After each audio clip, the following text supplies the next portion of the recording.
ខ្យល់បក់តាមផ្លូវចាំងចាំង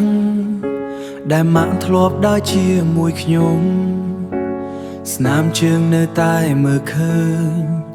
តែម្ចាំងវាបាត់ទៅហើយ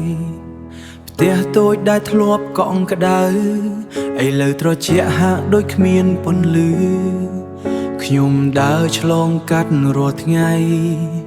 ជាមួយបេះដូងខ្ទេចខ្ទីរូបភាពចាស់ចាំងម៉ាក់ជាប់ចិញ្ចាមនៅតែមានញញឹមក្នុងនោះតែខ្ញុំមិនអាចប៉ះបានទៀតទេមានតែទឹកភ្នែកហូរស្រង់ក្នុងចិត្ត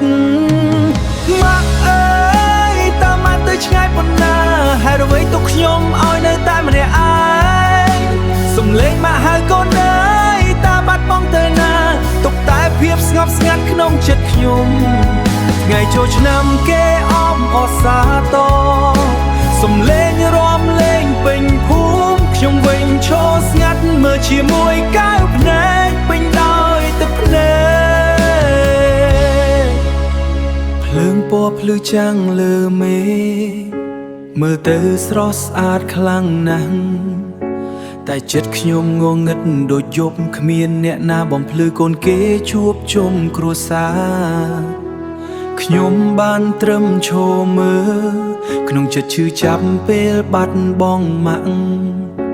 សំឡេងរាំលេងតែឯកោគ្រប់គ្នាមរាំលេងសើចសັບហាំងគ្មានប្រលឹងជាប់ខ្លួនបើពេលវេលាអាចត្រឡប់ខ្ញុំនឹងចាប់ដៃឲ្យជាប់មិនឲ្យម៉ាក់ទៅណាទៀតមិនឲ្យបាត់ពីកែវភ្នែកខ្ញុំម៉ាក់អើយឲ្យកូនសុំទោសប្រសិនអូនមិនបានមើលថែម៉ាក់តែក្តីស្រឡាញ់ដែលកូនមានគឺសម្រាប់ម៉ាក់តែម្នាក់ម៉ាក់អើយសូមស្ដាប់សំឡេងកូននៅក្រោមមេថ្ងៃចូលឆ្នាំនេះកូននៅតែឈរត្រង់កន្លែងដើម